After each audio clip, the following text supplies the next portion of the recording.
Hello, everyone. This is Adam Meister, the Bitcoin Meister, the Disrupt Meister. Welcome to the This Week in Bitcoin show. Today is May the 29th, 2020. Strong hand, long-term thinking. Bitcoin is next Bitcoin. Unconfiscatable. Golden age. One Bitcoin equals one Bitcoin. Okay, I'm offended by selling. Dudes, we got an all-star cast here today. Boris is coming in from the Netherlands. BTC Benny is in beautiful, lovely Calgary, Alberta, Canada. All right, so let's jump into this right now because there's been a lot of there's been gossip news. There's been legitimate news. Let's start with BTC Benny. Goldman Sachs said that Bitcoin wasn't a real asset class. Now, I just want to preface this by just saying it's newsworthy, okay? But Bitcoin really doesn't care what Goldman Sachs thinks of it, obviously. And I think we all could have predicted what they're going to try to downplay it for as long as possible. So for me, it wasn't that shocking, and I don't want to put them on a pedestal. Bitcoin doesn't need Goldman Sachs' approval, but take it away, Ben.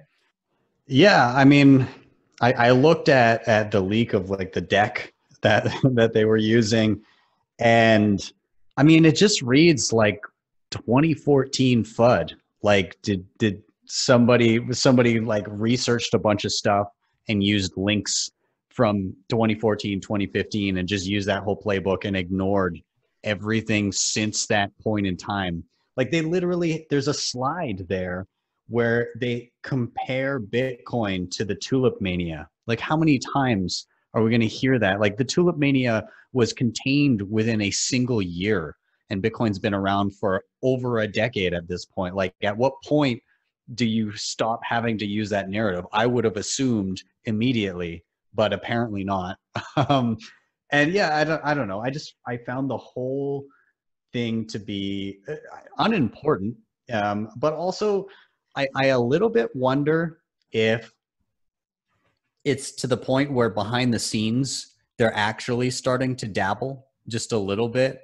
It gave me flashbacks to The Big Short, where they keep on they keep on saying like no, this is still rated well. The ratings agencies were all in on everything and everybody, but behind the scenes, they're actually buying up a bunch of,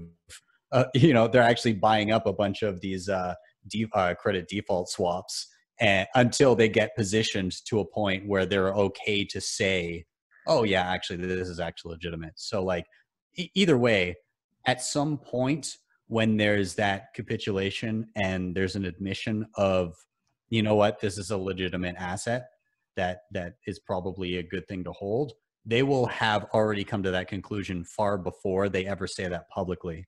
So I don't know how far along that line they are, but at some point, whatever they're saying will be lies as they're purposely in the background doing the opposite. So we'll see when that happens. Okay, good. You very rational approach to all this. Didn't change your mind about Bitcoin. How about you, Boris? Your thoughts on Goldman downplaying Bitcoin? Yeah, it's the most horrendous FUD, and I agree completely with Benny that this is straight out of 2014, 2015. It's really terrible. And what I find amazing, I don't really believe that there's some political agenda. I think they're just plain dumb. There's some people who put together these kind of reports and have to do it every year. And it's just someone who really doesn't understand anything about Bitcoin. And I mean, we've seen the examples, even JP Morgan has changed their minds. You know, I mean, even Jamie Dimon, I mean, he was the biggest Bitcoin hater in the world, and he apparently changed his mind. We've seen some reports from Deutsche Landesbank, which is a German bank. And they took most of the work from Plan B, and they used it to build a really solid investment case for Bitcoin. And I mean, this is the kind of work I expect from a bank. But I mean, this stuff is, I mean, it's quite pathetic, to be honest. It was like an intern maybe did it, or they didn't want to. That's very interesting about the German bank. I hadn't heard about that. So they did some legitimate research. Well, actually, in the beginning, they just plain copied the work of Plan B, and then Plan B sent them a message on Twitter, and actually they became quite close, I believe. But they rectified it and put his name with the research, and that's interesting because, as some people know, Plan B is also quite high up in the financial world, and the way that he quantifies Bitcoin's price or value is, I mean, it's really solid. It's really hard to pull the rug under this model. And yeah, actually, I'm surprised that there's not more banks that actually picking up on it openly and using that research in their papers. You know, it's interesting you bring up Plan B. We just had the halving, all about supply and demand. And these last few days, we've heard that Grayscale, which is GBTC, Barry Silver, whatever you want to call it, is buying up more Bitcoin than is being produced. BTC, Benny, you heard about this, right? I did. Crazy numbers, actually. I think it was what a third more than the block rewards subsidy. Like that, it's some insane number. Either way, the amount of Bitcoin, newly minted Bitcoin coming onto the market is being gobbled up more than that by a single entity. And if you look at also, you can side by side and see comparisons with just Cash App retail investment people coming in and just buying Bitcoin.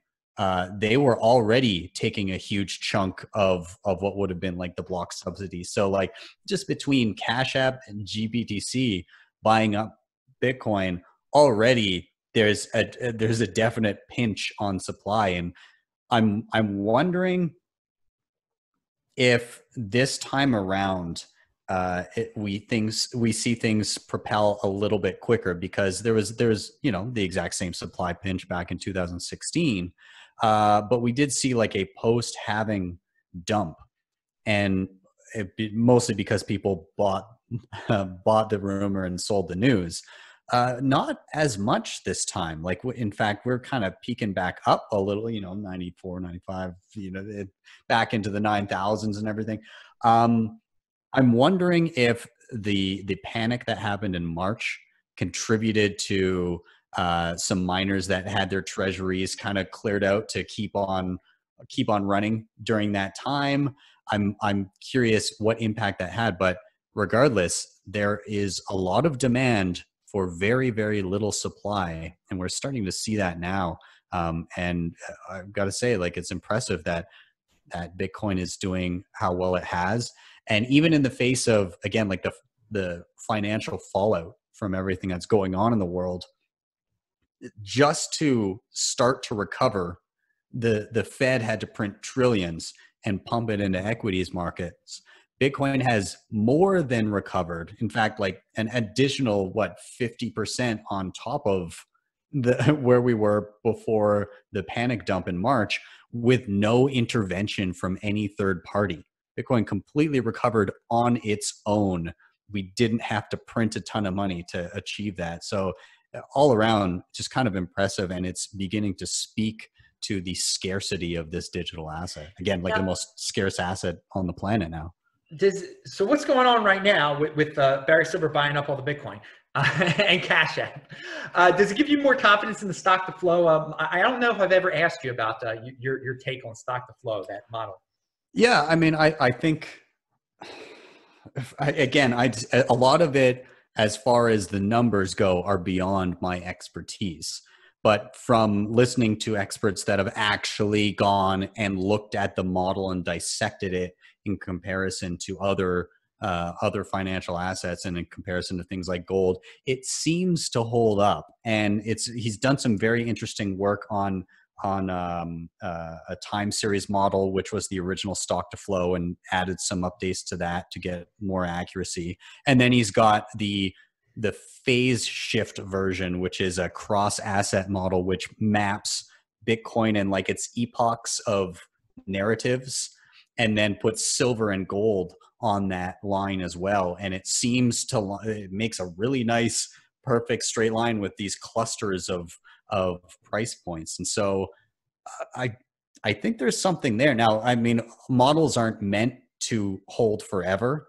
Eventually they all break, but you can potentially, for a certain window of time, get an idea of projecting out. And he's said multiple times, this is not meant to be like a specific kind of dollar. It's more like an order of magnitude. You get to kind of project out what giant range we're going to be within in a certain epoch. So, you know, we'll know if it holds in the next couple of years here, and then it'll just be a matter of whether it holds for another halving after that. All right, Boris, you were the one that brought up stock to flow, but what do you think about all this Bitcoin being purchased by just a couple entities? Yeah, that's how it goes. I mean, I'm not surprised at all. Actually, what I'm find really interesting is what's happening to gold. And I'm not a gold bug. I don't own any gold. I mean, it's not for me, but I follow it. And I've noticed that, especially in the Netherlands, it's practically impossible to buy physical gold. All the stores, they're sold out. There is weeks and weeks of waiting lists. And even if you want to buy a little bit, it's not possible. And that's interesting. And that means that there's a lot of boomers who are trying to opt out, get out of the stock market, who still believe in gold, and they want to get their hands on some. And I'm just sitting there like, hello, I mean, is nobody noticing Bitcoin? Because if this is happening to gold and you can't buy any gold and you can't get out into an asset like gold, it might be time to just take a look at what Bitcoin can offer you. And actually, I think that's what's happening. And I'm quite skeptical about the ETFs and all these companies offering sort of like Bitcoin services or some paper Bitcoin product. I'm skeptical of that. But if I talk to investors and I talk to people who are actually into that scene, they're all really enthusiastic about it because they say, yeah, I can hold Bitcoin without the risk of actually owning Bitcoin. And, you know, they're afraid of storing maybe $1 million in Bitcoin and putting it on a hardware wallet under the sink. I mean, that's a horrible idea. I can imagine if you're 60 something and you have to do that, that's terrible. But the idea that they will use these products to actually get involved into the Bitcoin, it's fine. It's okay with me. I don't care as long as people start seeing it and learning about it. And listen, about the stock to flow thing. What's interesting, when I was on your show for the first time, we talked about this whole phase idea. And we talked about how Bitcoin has some economic properties, and once those economic properties are played out, it will gain political properties, and we'll see a completely different Bitcoin. So everything, and that's what I really love about Plan B's model. It's everything that's in there is something, is stuff that every Bitcoiner who's been in it for a couple of years actually feels in their DNA. You know, it's such beautiful stuff. I mean, the scarcity, the digital scarcity, the way it's adopted, the phases in which it's adopted. It's every Bitcoiner has seen this and feels it, and he just puts it on paper and puts a number on it. That's brilliant. That's really brilliant. So did you have a good halving? Talking about phases, I mean, we entered a new phase here. Yeah. No, we had an online party in the Netherlands, and we had like, I don't know, we had like 1,500 people watching our live party, and it was good. I mean, there's lots of Bitcoiners in the Netherlands. It's good to be on the other side of the halving now, and getting ready for the 2024 one. You always got to be looking forward, but yeah, it will be interesting to see how all of this plays out now that, I mean, back in 2016, we didn't hear about, specific entities buying up huge chunks of the new Bitcoin being mined. And now we are. So this is different. This is different. So I'm very much looking forward to seeing how this turns out, if we're going to actually really notice this in the next few months. Because the price didn't zoom up last time until it was 7 months afterwards, 8 months, until it was the next year. So maybe it'll happen before 2021. I don't know. It's good to be alive to even see all this stuff. So I'm real happy about that. Okay, pound that like button, everyone. We're going to talk about the past real fast here. there's someone out there that pretends to be Satoshi Nakamoto, whoever this may be, and he's got court cases. He's a big legal dude. Okay, he likes to get into lawsuits and stuff. And people found out the addresses that were listed in that he claims are his. They were not previously revealed in the trust that he made up or whatever. And someone out there, once the addresses, the public addresses were revealed, someone out there signed the addresses. So these 11-year-old addresses. So one of my big takeaways from this is that, yeah, obviously they're not the fake guys' coins. Okay, someone else signed them. I mean, that you should have known that already. Okay, people. But somebody out there has been hanging on to Bitcoin for 11 years. And that dude isn't Satoshi Nakamoto either, the person who did this signing. So BTC Benny, what are your thoughts on this situation?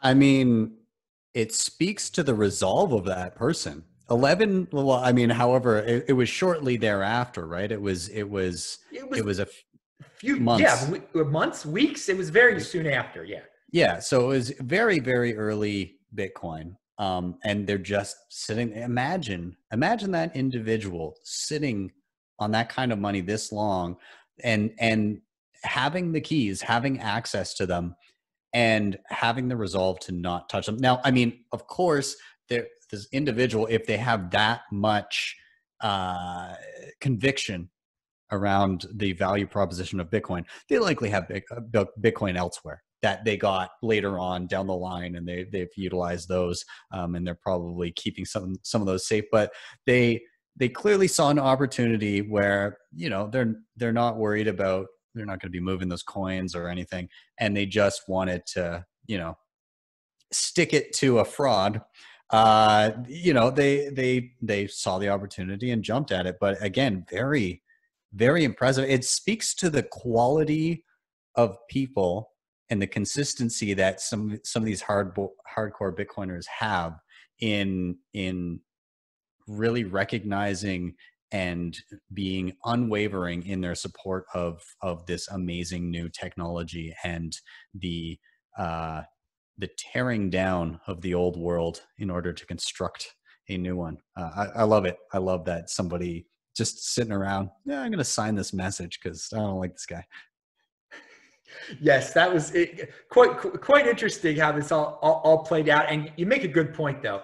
If he was in that early, he probably also has some other Bitcoin at some other addresses that aren't associated with those ones that maybe he cashed out already. I mean, you got to think. I mean, you got that much Bitcoin. Get yourself a car or something like that. I mean, I'm offended by selling, okay, but this dude, I mean. Props to him. 11 years, that's amazing. So I would think that maybe he mined some afterwards, and maybe he did get rid of some already and bought a car for himself. Who knows? Who knows what it is? But good that he also just made it so obvious that somebody was a fraud. I mean, now no one can argue. But we're going to actually get into that in a second, the Electrum thing, Ben. We'll talk about that. But Boris, do you have any thoughts on that? Yeah, what's really interesting is that there's some legal consequences to this message, and that's I don't know if you don't want to name his name on purpose, but I'll call him Faketoshi. Call him Faketoshi. Faketoshi. Yeah. He submitted these addresses to the court and claimed that he had ownership over the keys, and the fact. I mean, this message proves that he doesn't. That means that he committed perjury, and that means that we might actually see him go to jail for lying to the court. And of course, we all know that he never had access to these private keys. He might have the coins on the disk, but he doesn't have the private keys. So otherwise, he would have spent them years ago. But so this is really interesting. So I really loved how he started claiming that he sent them. First, he told everybody that he was hacked. That was not really a good argument, because why would you send a message and not just take the coins that are on the addresses? And then he said, "Yeah, I sent it myself." Like he's going to send a message because he has to do that, because otherwise he's committed perjury. So he has to say, like, "Yeah, I sent this message to prove that I have ownership of these private keys." And that's insane. I mean, who would send a message like that about talking about himself that he's a fraud. That's crazy. So it's just such a beautiful, ridiculous situation. This can only happen in Bitcoin. You know, it's like a soap series. And the other thing about it is, if he signed that message with those keys, that means he lied in saying that he doesn't have access to be able to move them, which means he's now on the hook for like the couple $1 billion that he would owe to the estate that is taking him to court in the first place. Absolutely, so he's trying to ride this line of, I am Satoshi, but I don't have this money, but it's mine. Like, it's incredible. It's impossible. He has to either pay up like 50% of the 1.1 million Bitcoin, or go to jail for perjury. that's between a rock and a hard place. That's a tough situation. It is great that in with Bitcoin you can prove ownership by doing what was done, and you can still remain anonymous too. I mean, nobody knows who this person is. So it does show some beautiful aspects of Bitcoin. Now, an ugly side of the space that it shows is that still, and I don't get this, still some people believe that Faketoshi is, it just shows the cult mentality some people have in their head. They have to follow a strong leader to the very end. Some people still believe it. And BTC Benny, you told me that someone over at Electrum, say what happened here. Yeah, so I was looking on Twitter. Jameson Lopp tweeted out. He said, "Fun development this week for anyone who uses Electrum-compatible wallets.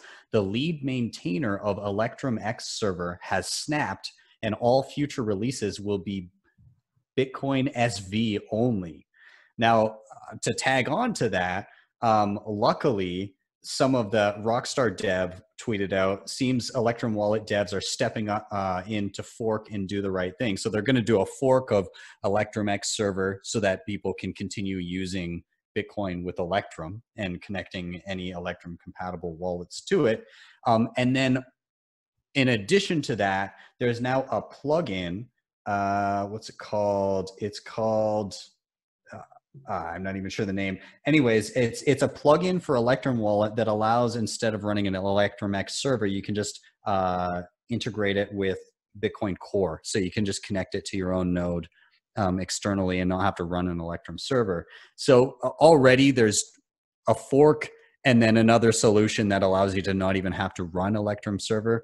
But again, yeah, what you're saying as far as this cult mentality around these figureheads, and it's funny because people always say Bitcoin is a cult, but it couldn't be further from a cult, because everybody is constantly at each other's throats and is thinking so adversarially that if I were to tweet anything tomorrow that seems like kind of not on the side of Bitcoin, everybody would be questioning like my facts. They'd be like checking into my actions previously, checking like my consistency of narratives. They'd be, actually check if it was tech related. They'd be checking like the code to verify what I said. Again, Bitcoiners are so in the realm of don't trust, verify, and push that narrative by trying to run their own nodes and self-verify the protocol and their UTXOs themselves. Whereas you get into a space like Bitcoin SV, and you've just got this person who's like their deity, and they're saying, "Oh, glorious leader, tell us what to do next. Explain the magical ways that you've played 4D chess with the rest of the world." Like, it's so ridiculous. Where the mentality of don't trust, verify got converted into trust this dude. Like, it's insane to me. I don't get it. Yeah, good contrast right there you just made. Boris, do you have any thoughts on big egos and people worshiping big egos or anything? Yeah, and maybe also big bags. I can imagine that stuff like this is driven by people holding large bags of altcoins, and I can imagine. I mean, I've seen people stray from the path and fall into the Bcash trap, and once you're in there, and maybe, I don't know, you're invested in it and there's no way back, and it gets worse, and you go from bad to worse, and you buy the dip and it ends up being the top, and and you end up like giving your project away to BSV for no apparent reason. It's really a sad story, and I think time will deal with these people, and yeah, there's just no way of running from the truth. And we see the collapse of the altcoins, and there won't be another alt season. Nobody believes in it. Even if it does exist, or even if it will come back in some form, it will be focused on retail, some retail people who still want to buy it, but not the institutional investors. They don't really they don't trust it at all. They will never put any money in something like BSV. It just won't happen. It's going to be Bitcoin, and yeah, the next battle will be with the central bank digital currencies. Yeah, I will say this. What you just said about BSV and institutional investors, of course they would not, if they look at BSV as a company, you would not invest in a company with that dude as your CEO, of course. And that's the way institutional investors would look at something like that, obviously. But I do think some of them, they will want to diversify for the sake of diversification. And we'll see some altcoins pumped. I mean, definitely Ethereum is loved by certain people. So, but something like BSV, yeah, I don't see how anyone in their right mind would that controls a lot of money would want to be in that. And you bring up the bags, okay? And I actually didn't think about this. Yes, if you for some reason have bags of BSV, if you turned your precious Bitcoin into BSV, yeah, I can see how you would keep the lie alive, like this guy Satoshi, even if you know it's not. I mean, because you're just trying to bail yourself out. I never thought about that side of it, because I don't like to think about BSV very much. But that's a sad.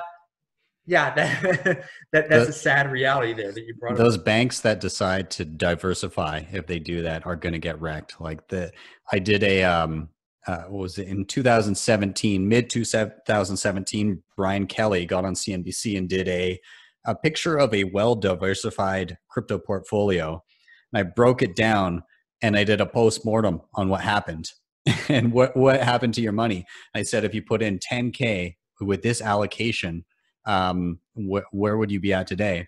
And in terms of dollars, you would have been up. Like, this was like at some point last year. But in terms of dollars, you would have been up. You would have been at like 13K. But then when we broke it down by asset, it was insane. You basically lost money on everything except Bitcoin.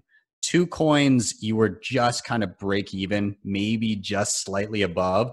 And all of your gains came from Bitcoin. In fact, the gains from Bitcoin made up for the extreme losses that you suffered in everything else. And I further broke it down and looked at the opportunity cost of not just holding Bitcoin. And literally by doing that well-diversified portfolio, you lost half of your Bitcoin in like a 2-year span. It was insane.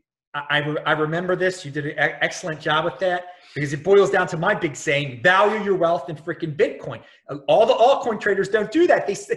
There's some guys that are probably naive to this very day and say, "Oh, I did so well in dollars." They don't understand. If they would have held Bitcoin, it would have done a heck of a lot better. Well, I'm glad we've transitioned into altcoins here, because I'm going to pop a surprise question to you guys that I don't know if you guys are even aware of. We'll start with Boris.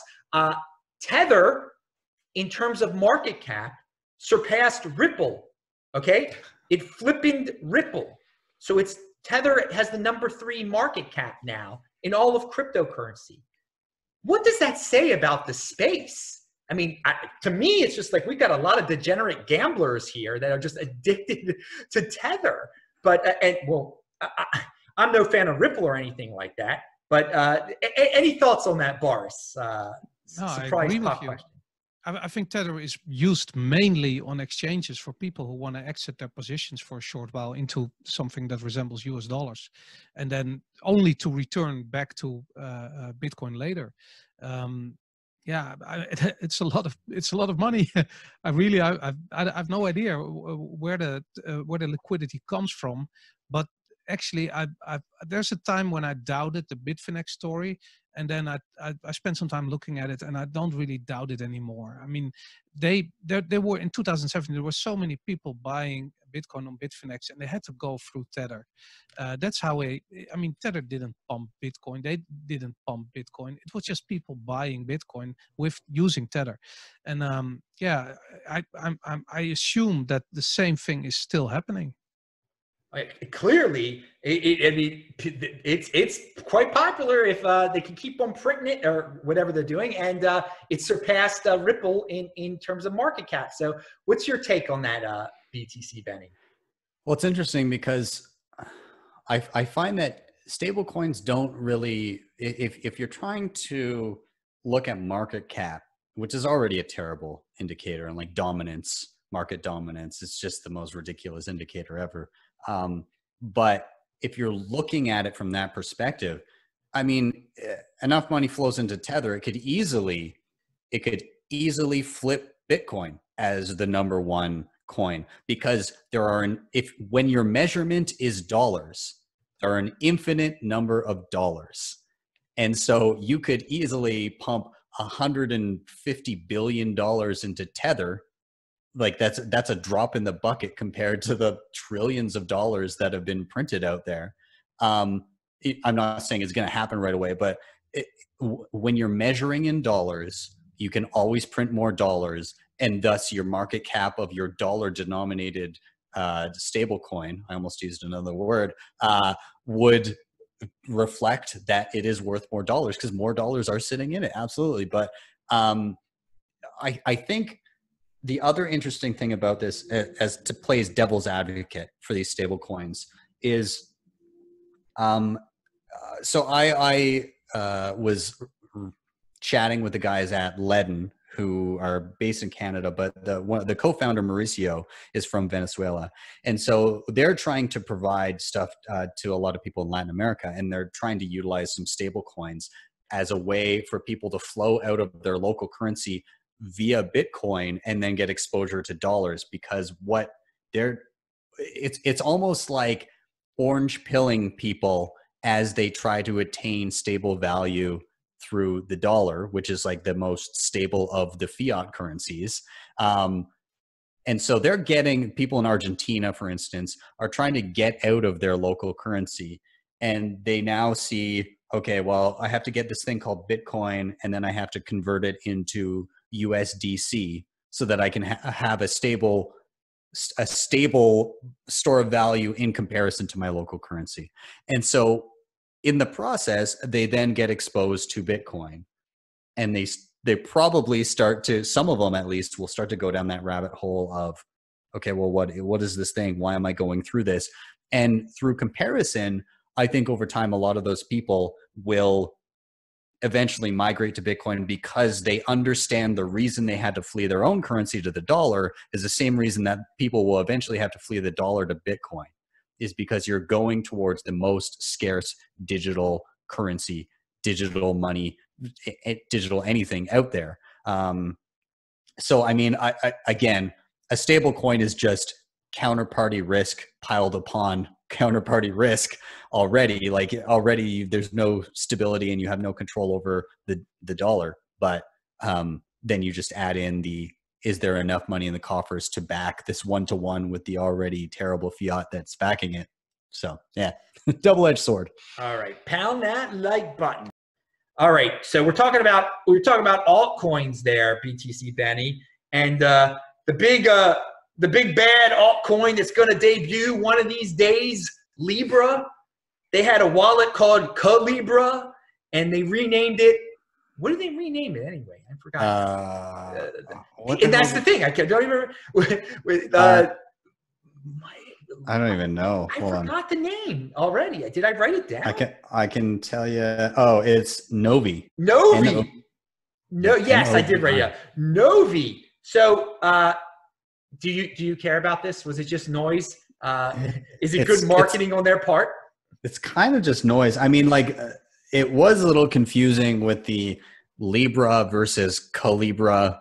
Like, I guess I can kind of see why they changed it, but I don't know. Like, does anybody really care about Libra? Like, it was this big scary thing, and they called all these Senate hearings and everything, and it just beckoned to the fact that you can't haul Bitcoin into the Senate to question it. Like, the elephant in the room is how irrelevant Libra was.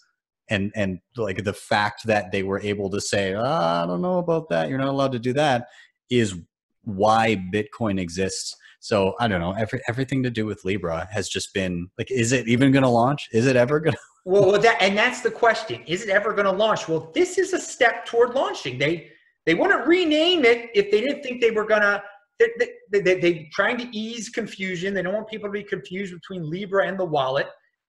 Maybe they're trying to trick some of the senators, saying, well, you hated Libra, now it's called something else, so it's good. I mean, simple minds could be convinced of certain things.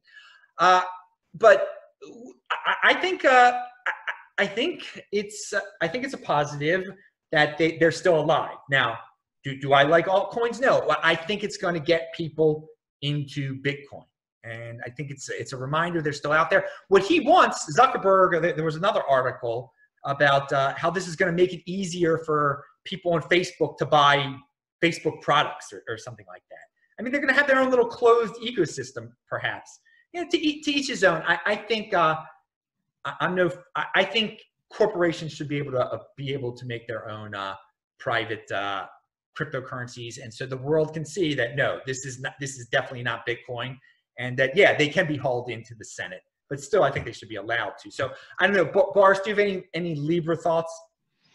Not really. I mean, I went to Disneyland once and I had to buy Disney dollars to actually buy some drinks and stuff inside the park. And I took one home. It's a great souvenir. And this is what I'm Libra lacks that, or Novi, it lacks the souvenir vibe. I want to bring it home and put it on the wall like I did with my Disney dollar, something like that. It needs something like that.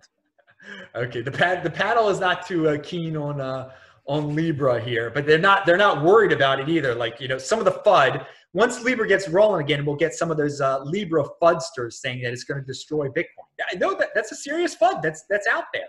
It's such a huge corporation, they can destroy Bitcoin. It's centralized. Okay, we'll see.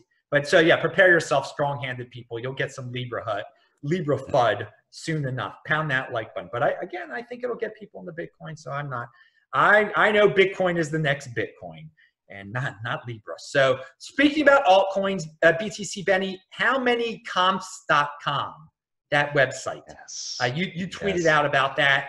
I think people should be familiar with it that watch this show. I've mentioned it before, but it's becoming more obvious that Bitcoin is the real Bitcoin. Explain that that site.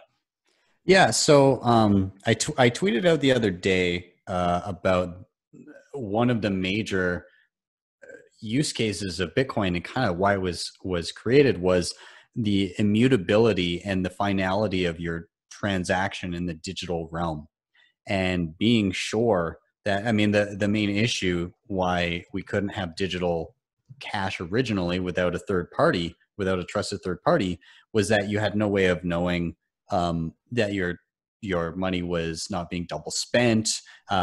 You also, like, how sure are you that your transaction won't be reversed? That's a big issue. And with Bitcoin, you get transaction immutability, and you get that finality of your transaction far quicker than any other digital exchange of value. Things like PayPal, your bank account, accepting e-transfers and whatever other, depending on where you are in the world, but all those bank transfers are relatively reversible. Your credit card transactions are pretty reversible. As a merchant, that's scary. If you're accepting payment online, a lot of the time you're on the hook for things like that, and you can get scammed pretty easily. And so you've got to do like extensive KYC. And again, why we didn't have digital cash in the first place is a risk to merchants as well.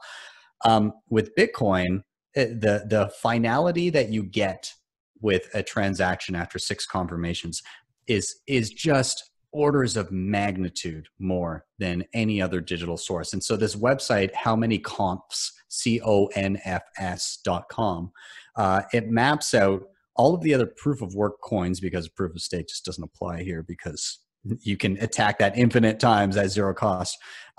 Regardless, all of the proof of work coins are put in order, and they have Bitcoin at the top saying, okay, 6 confirmations, how long does that take? And then for the same amount of security and transaction finality, how many confirmations would it take on all of the other proof of work coins? Ethereum is the second place, and it's twice as long. But as we've seen in the past, that doesn't matter whatsoever because they forked the whole project anyways and moved to a new project after the DAO hack anyways. So really it's like it's a group of people that actually run the software and confirm everything and dictate what the protocol is, and everybody else just kind of follows suit and goes with them. The next closest one, and I'm not looking at it right now, but the next closest one was Bitcoin Cash, and it's 33 times slower to get the same level of transaction finality. And not only that, but like it would be so easy to 51% attack Bitcoin Cash. It's literally like the only reason it hasn't happened yet is because the miners aren't bored enough and they want their Bitcoin that they're mining. And they've added checkpoints as well, which beckons to its centralization. But how many comps.com really puts into perspective the absolute surety that your transaction has gone through and cannot be reversed is just so much greater with Bitcoin than with anything else. It truly is the most secure settlement system on the planet. All right, Boris, I don't know if you have anything to add to that, do you?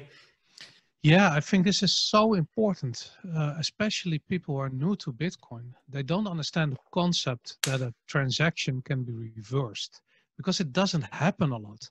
So people are used to sending, I don't know, bank payments from one bank account to another, and it's just there, the money's there, and it's instant.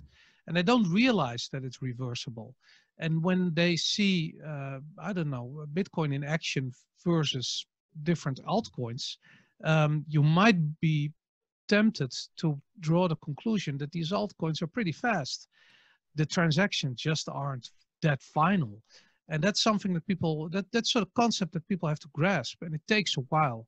And that's one of my large frustrations with explaining Bitcoin again and again and again, is that you have to sort of like understand what people understand. You don't know, people don't know what they don't know. So websites like these are really important to grasp a simple concept, which actually has a lot of consequences if you think about it. All right, now that I got you here, I want you to give us your insider information on the Netherlands, if there's any news out of the AML situation that you've been covering.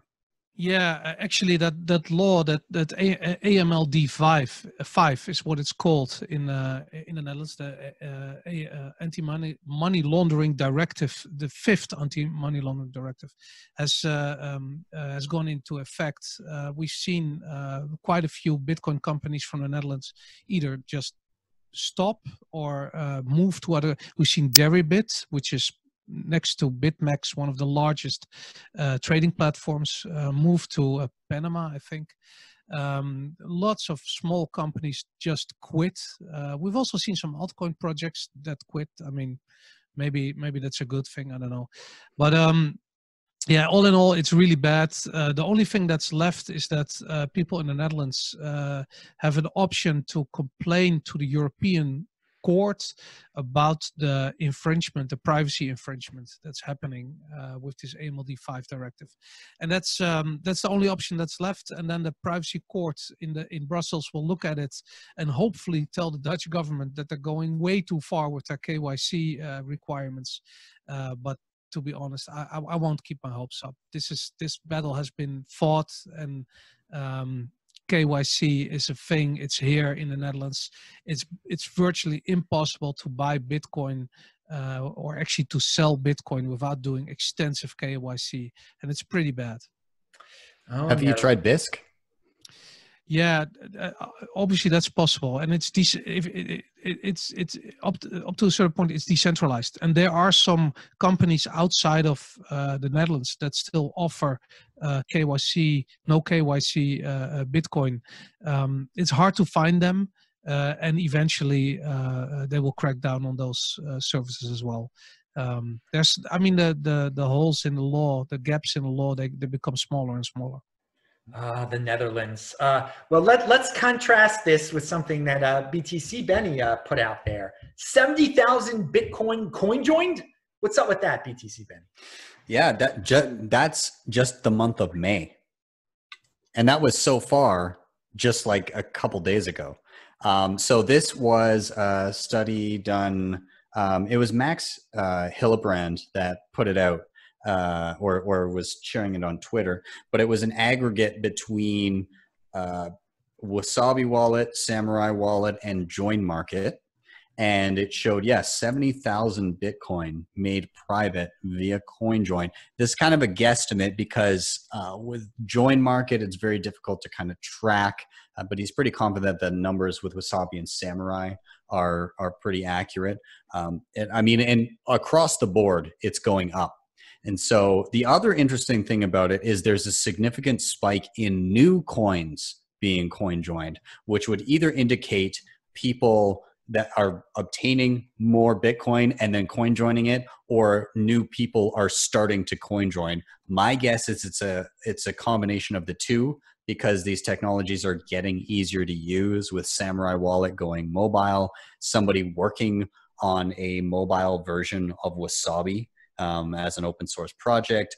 It's becoming easier for regular people to download a wallet and just hit a button and have their coins mixed for them, so that they can then separate the links between them and their Bitcoin. I think it's an all-around positive thing. And the important thing is that if a significant number of people do this, it doesn't even have to be significant, but say 5-10% of people start doing stuff like this, it makes it incredibly difficult for any company to say, we won't accept coin joins. We refuse to accept, because then you just taint the entire pool of coins, and every coin is tainted, which I think is the goal, where you put people like Chainalysis out of business. Yes, that has definitely been encouraged out there. Taint them all, baby. Put those dudes out of business. Now, I've got another question for you. In one of your tweets, you said, announcing a BTC Pay server grant number 7 from OKCoin. OKCoin is matching our biggest supporter to date, and will be donating a total of $100,000 US dollars over the next 12 months. Yeah, we've discussed BTC Pay server previously. You had some things to say about them. We were talking about it before the show. Yeah. I mean, I think it's awesome that this open source project that was literally put together to spite BitPay because of their dishonest actions and the whole SegWit2x debacle and their misrepresentation of how Bitcoin functions. Nicolas Dorier just took this as a cause of his own to build a BTC Pay server and create this incredible resource for people and merchants to be able to accept Bitcoin and create shops and become a digital merchant accepting Bitcoin through, whether it be on-chain or Lightning now, and actually now Liquid as well. But you're now able to accept Bitcoin without the need for a trusted third party to do that for you, which is incredible. And to see people rallying around the developers working on this software is equally amazing. Like, to see who is it that just donated? Did you say? I just erased the whole thing. What was it? OKCoin. Okay, Yeah. So like they donated. Where I work donated. They sponsored Cux for 80 grand. So I work at Bitsy, and they did the last grant to BTC Pay server. But again, it's just awesome to see people congregating behind people that are building incredibly useful things for the community. And on the same vein of privacy, BTC Pay server implemented pay to endpoint, P2EP, so that people can now, in purchasing anything on a BTC Pay server merchant, they create a type of coin join that is indecipherable from a regular Bitcoin transaction, so that the merchant actually contributes Bitcoin to the transaction, and nowhere in there from the resulting UTXOs is the actual amount of Bitcoin transacted, which is amazing. And it breaks all the heuristics that people like Chainalysis are relying on. So it's just like, it just, all this stuff stacks on top of each other, and it's just flipping the bird to the establishment the whole way through. I'm glad. More anti-chain analysis stuff there. Very good. Boris, I don't know if you have any thoughts on any of that. Yeah, I think it's really important that people support Bitcoin development. And I mean, there's a couple of projects, and BTC Pay Service is absolutely one of them. That really, I mean, if you see what it is, you love it. You gotta love it, and it works brilliantly, and it's so simple and so good. Yeah, I hope that the team who's working on BTC Pay Server actually gets paid a lot. I've donated myself through their website, and I think all users should think about this. I mean, Bitcoin needs their heroes, and they also need some financial success for the creators, so it motivates people to get into the space and actually start contributing to Bitcoin. All right, we got one more topic here before everybody talks about their own personal stories. High fees, crowded mempool. We were hearing about it at the beginning of the week. I think by the end of the week, the story had changed a little bit. The fees weren't as high. But here's something that came out. We just published the most extensive SegWit batching analysis ever done, going back to January 2012 until March 2020. Bitcoin users could have saved over $500 million US in transactional fees with a full SegWit and batching implementation. Whoa. So yeah, SegWit could have saved some people some money along the way here. We just got through a period of a crowded mempool. Hopefully people will be, I don't know why people don't use SegWit addresses now, but hey, maybe they're going to learn the lesson the hard way. And we're going to have Lightning soon. More people using Lightning soon. BTC Benny, what are your thoughts on the high fees that we had, or on what I just shared about SegWit? Any thoughts? Yeah, I think it further reiterates that block space is scarce digital real estate. And in order to get a piece of that real estate, you do indeed have to pay a price for it. This is going to be a trend. It will continue because transaction fees are integral to the continued security of the network. As the block subsidy gets diminished every 4 years, something's going to need to supplement that over time. And we're going to start to see more and more that the fees will peak up and above that of the block subsidy in terms of revenue for miners. We saw a little bit of it during the last mania. There were a few times where the block reward was less than the actual fees paid. A lot of that was just inefficiencies. But in order to get to that point, we need for that fee market to be fully fleshed out and fully realized, people need to be using it as efficiently as possible. It'll naturally happen over time, but if you don't prepare yourself in advance, you're going to find situations where you're paying way more than you should. So I highly encourage people to, number one, get a wallet that supports full BEC32 addresses, which means if your Bitcoin address that you see on your wallet starts with a 1 or a 3, not quite good enough. You're going to want to get one that starts with a BC1. There may be the odd compatibility issue, but by and large, probably not. And there are ways to get a 3 address so that it's compatible. Regardless, get a BEC32 wallet, and then learn about, if you're regularly making payments, learn about batching your transactions. Because if you do let's say I have to pay 10 people, if I do an individual transaction every single one of those people, even if I'm using a BEC32 enabled wallet, that's going to be far more expensive to do that way than to say I've got this amount of Bitcoin here and I'm going to send it in a single transaction out to all these 10 people. The efficiency that you gain from doing that and the amount of data that has to be added to the Bitcoin blockchain is far less. And I think exchanges need to ensure that they're doing this. The other thing about it, as far as transaction fees to cut down on that, is how exchanges are utilizing the blockchain, or if they're even on the blockchain. Things like Liquid were specifically built for a lot of inter-exchange transfer. Now, I know Liquid is not Bitcoin, it is a peg, but if you're somebody that is a trader, which again, I'm not a big trader, but if you're parking your Bitcoin on an exchange, you're trusting that single entity to hold your Bitcoin.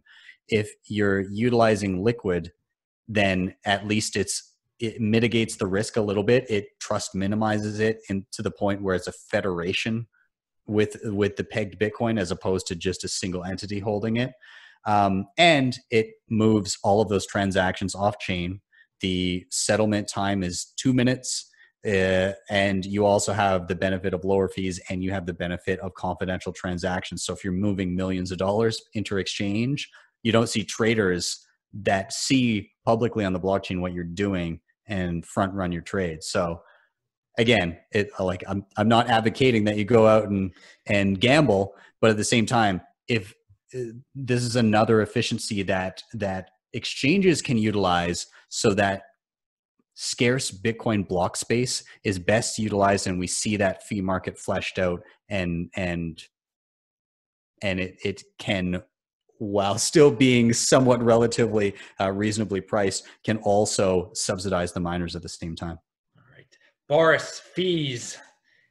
Yeah, I have the feeling that most of these high fees are coming from exchanges. I know that a lot of exchanges don't want to see their service desks flooded with people asking questions where their transactions are staying. So what I'm seeing is that most of them just add a fixed fee like 50,000 sats on top of the transaction fee, and just to make sure that the transaction is in the next block, so people basically don't have to wait. It's absolutely ridiculous. People should be able to choose their own speed at which they receive the transaction, choose their own fee. Yeah, I mean, most transactions are from exchanges are highly overpaid, and there's really nothing you can do, especially in this completely KYC'd country where I live, where everything that you buy on an exchange needs this 50,000 sats transaction fee. It's horrible, but it's the reality. I feel like exchanges should be like every withdrawal should be a low fee RBF transaction replaced by fee, right? Yes. Or at least give that option, right? And so if you have that slider of, hey, how quick do you want to receive your payout? This is what it's going to cost you. You could set it super low. If it's taking too long, then go back in and hit bump fee. There you go. Then it doesn't by default bump up the fees for everybody else. Like exchanges are really going to have to think about this, because it's not sustainable the way they're doing it, and the market will force them to change. Absolutely. All right, dudes, we're at the end of the show here, so it's time for the guys to talk about what they're doing, or to say, tell a story that got left out, share some news. We'll start with you, Boris. Yeah, I got two things. First of all, I want to shill for all the European watchers, the European version of Lolly. We finally have a satsback service here in the Netherlands. It's still, or not in the Netherlands, it's in Europe, it's Europe-wide. It's still in beta, but it's called stacking.com, and stacking is spelled STEKKING. .com, and it allows you to get sats back from everything from AliExpress to most major European shops, and I love it. It's absolutely fantastic. I mean, I've seen all the Americans like bragging about, but they have law. It's absolutely fantastic. So, and another thing, Adam, I wanted to ask you, when I started watching your show, and I guess like 5 years ago, you always line like on hand 2020 vision, because the 2020 halving was something that was like the end goal or something. And I always knew, like, we're going to get there one day, and I'm going to talk to you, and I just wonder what you're going to do. Are we 2024 with vision now? I mean, is this where we sell? How have you changed? No. I always said the earliest I would possibly sell a Bitcoin for fiat for dollars would be after the 2020 halving. But so we're after? No, I'm not selling anything. I can live off of I've got it set up. I can make it to 2024 easily. What I was trying to do back in 2016 was teach people about long-term thinking. They were thinking about the next day. And the easiest date to point to was 2020, the halving. It taught them about the halving also. So it was a darn good day to state, to put out there back when Bitcoin was $400. And I'm like, dudes, it's $400. Don't sell at least until after the 2020 halving. Well, if some people really planned it out that way and then sold all their Bitcoin, they probably did darn well. But I hope they didn't sell their Bitcoin because, dude, 2024, strong hand, people. 2024, strong hand. But hey, so now all the newbies, I'm teaching them about 2024 because you got to have you cannot think about tomorrow. Think about 4 years from now, because if you think about tomorrow, you're going to make a mistake. And I learned from this chart that it's going to go up $10, so I better sell it and I'll buy it. Yeah, it's nonsense. All right, BTC Benny, your conclusionary thoughts. Yeah, to tag on to what you're saying, measure not just your investments, but also your achievements in Bitcoin epochs, I think is the way to go for your cycles. There we go. That's what we need to focus on. But besides that, I wanted to give a shout out to everybody that I've seen on my Twitter feed is tweeting me pictures of nodes that they've set up because of a tutorial I made a few months back. And I love it. And it's just, it's probably one of the most rewarding things that I have experienced since getting into Bitcoin is seeing just this flood of people that have claimed their monetary sovereignty by setting up their own Bitcoin node.